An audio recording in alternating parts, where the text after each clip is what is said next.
Welcome to Tax Smarts Unlocked, the podcast for individuals and small business owners looking to conquer the tax landscape with confidence.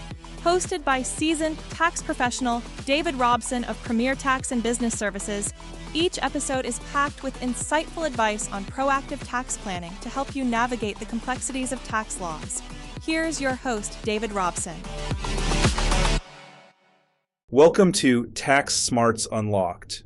I'm David Robson, your friendly tax nerd with a calculator in one hand and a cup of sanity in the other. Today we're diving into the tax implications of buying a business. Spoiler: structure determines taxes, risk, and cash flow. We'll compare asset and equity deals, walk through special elections, allocations, financing, diligence, state landmines, attributes, entity choice, and post-close planning. My job is to translate jargon into steps you can use before you sign the LOI. Grab a pen. Tweaks here can turn into big compounding dollars later. First principle: taxes follow structure. An asset purchase lets the buyer step up the tax basis of acquired assets and pick which liabilities to assume. An equity purchase keeps the entity intact, which simplifies contracts, licenses, and employees, but generally denies an immediate basis step-up. Risk shifts too. Buy stock and you inherit exposures unless indemnified. Buy assets and you can leave baggage behind. Future planning diverges. Fresh basis fuels deductions and cash flow, while no step-up keeps old depreciation schedules. Model both paths before the LOI so the price reflects after-tax economics accurately. In an asset deal, you buy identified assets and selected liabilities. The big win is a basis step-up to fair value, unlocking full bonus depreciation on eligible equipment and 15-year amortization on most intangibles under Section 197. You can often avoid the seller's payroll, sales tax, or lawsuit baggage tied to the entity. Trade-offs: you may need to repaper contracts, transfer permits, pay sales or transfer taxes on certain assets, and launch new payroll and vendor accounts. Example: purchase equipment worth $1,000 and deduct the full amount in year one under current 100% bonus depreciation rules, delivering immediate cash savings. A stock or membership interest purchase is operationally smoother. Customer contracts, bank accounts, and employees usually remain in place, minimizing day one disruption. Tax trade-off: the company's inside basis doesn't step up automatically, so depreciation and amortization follow old schedules. You also inherit exposures: unpaid payroll or sales taxes, nexus in new states, or worker classification issues,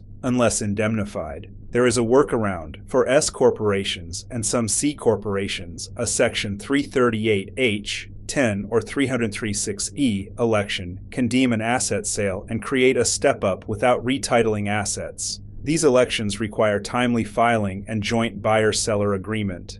Buying into a partnership or an LLC taxed as a partnership triggers different mechanics. Ask for a Section 754 election on the partnership's timely filed return. That creates a buyer-specific inside basis adjustment under Section 743B, stepping up assets relative to your purchase price without affecting other partners. Also mind Section 7521, hot assets, unrealized receivables and inventory, which can convert part of the seller's gain to ordinary income and influence allocations. Read the agreement for 704B capital, target allocations, and debt sharing rules. Those control who gets deductions and how future taxable income is split. In asset acquisitions, Section 1060 requires buyer and seller to report a consistent purchase price allocation across asset classes on Form 8594. This is strategy, not bookkeeping. Buyers prefer more to equipment and intangibles for faster deductions. Sellers often want goodwill or equity for capital gain rates. The allocation can influence sales tax, property tax, and transfer fees. Draft the schedule early, attach it to the agreement, and require consistent filing. If an earnout changes total price, update the allocation. Mismatches invite IRS questions and can undermine the economics each side thought it negotiated. Acquired goodwill and most other Section 197 intangibles amortize over 15 years straight line, including customer lists, trademarks, and going concern value. Allocations to non-compete agreements also amortize over 15 years for buyers, but sellers often face ordinary income rather than capital gain.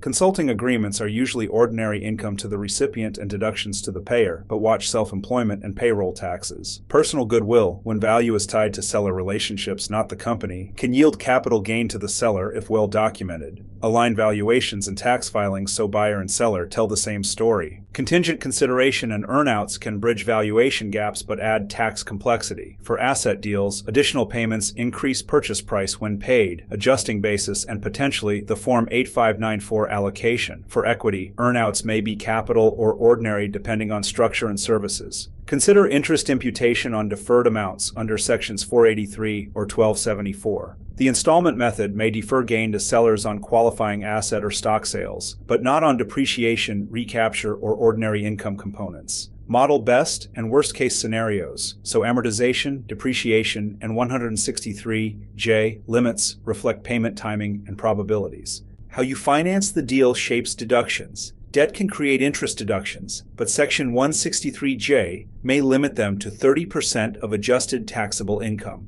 Under current law, depreciation and amortization are added back when calculating ATI, so a large basis step-up actually expands the interest you can deduct rather than shrinking it. Unused interest carries forward. Evaluate debt versus equity, related party loans, guarantee fees, and whether to push debt to entities with stronger ATI. Bank covenants and tax limits rarely align. Model both. Also consider state conformity. Some states mirror this ATI calculation. Others still use the older, stricter version, and some impose different caps or none. Transaction costs aren't all deductible. Amounts that facilitate the acquisition, success-based banker fees, legal drafting, and structuring work are generally capitalizable. There is relief. Under Revenue-Proc 2011-29, you can elect a safe harbor to treat 70% of success-based fees as deductible and capitalize 30% without time studies. Costs to investigate or evaluate the opportunity before the decision point may be deductible, but document timing and scope.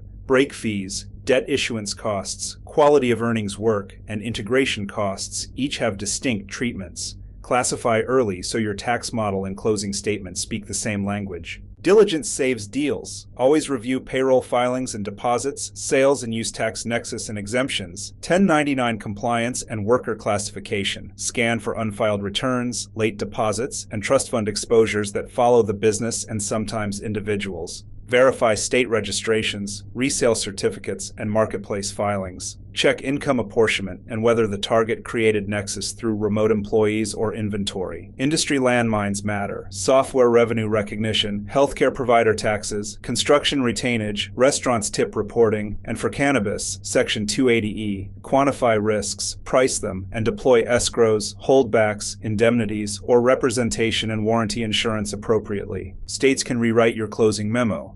Asset transfers may trigger sales or use tax, often with exemptions for resale or manufacturing equipment only if paperwork is perfect. Many jurisdictions require bulk sale notifications that, if missed, make you liable for the seller's taxes. Real estate can face transfer or recordation taxes and property tax assessments at new values. Some states conform to federal 338 elections, others don't. Combined reporting and unitary group rules can pull affiliates into the tax net. Plan registrations, withholding, and estimated payments so acquisition doesn't begin with notices and penalties. Buying stock means buying tax attributes. Net operating losses, credits, and interest carry-forwards can be valuable, but Section 382 may limit post-acquisition use after an ownership change. The annual limit is generally the company's fair market value times a long-term tax-exempt rate, adjusted for built-in gains or losses. Beware anti-stuffing and segregation rules. State regimes vary wildly, with separate company and combined reporting producing different answers. Diligence should reconcile carry-forward schedules to filed returns and exams, and modeling should project post-close taxable income to see whether attributes offset taxes in the years you care about. After closing, reassess entity choice. An LLC offers flexibility and a single level of tax, but self-employment and state taxes matter. An S corporation can provide pass-through treatment and potential Section 199A qualified business income deduction, subject to wage and specified service limits and the reasonable compensation rule. A C corporation may fit for reinvestment, QSBS planning, or international expansion, but watch double taxation and franchise taxes. Timing matters. Make S elections and check-the-box filings on time, and consider a holding company for liability segregation and future roll-ups. Coordinate with lenders and minority owners. If you're buying into or building toward a C corporation, don't sleep on qualified small business stock. Current law dropped the old all-or-nothing 5-year cliff. Hold the stock 3 years and exclude 50% of gain, 4 years for 75%, 5 years for the full 100%, though anything not excluded gets taxed at a flat 28% rather than standard capital gains rates. The per-issuer exclusion cap is up to $15 million, and a company can now carry up to $75 million in gross assets and still qualify to issue this stock. That's a meaningfully bigger door than it used to be, and it can change how you think about entity choice long before a sale is even on the table. Day 2, work creates year 1 cash. Evaluate accounting method changes. Switch to more favorable revenue recognition, adopt the cash method if eligible, or accelerate deductions with repairs and maintenance studies. For inventory, compare FIFO, LIFO, where permissible, and small business simplifications. On capital investments, weigh Section 179 expensing against bonus depreciation, considering state conformity and 163J ATI effects. If you acquired real estate, run a cost segregation study to front-load depreciation, register in required states, refresh resale certificates, align payroll and unemployment accounts, and calendar estimated taxes so the quarters go smoothly, not loudly.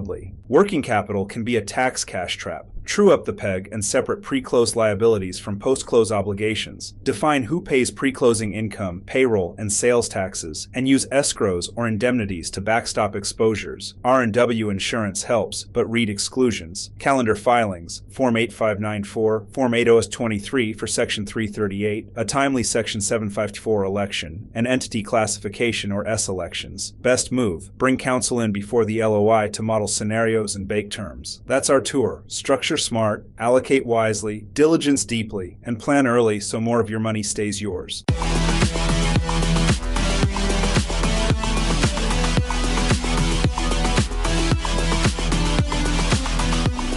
Thank you for joining us on Tax Smarts Unlocked, the ultimate podcast for individuals and small business owners ready to conquer the tax landscape with confidence. Hosted by seasoned tax professional David Robson of Premier Tax and Business Services. Each episode has been carefully crafted to provide you with insightful advice on proactive tax planning. By adopting a smarter tax approach, you can focus on what you do best, growing your wealth and your business. We're here to guide you every step of the way. Don't miss an episode.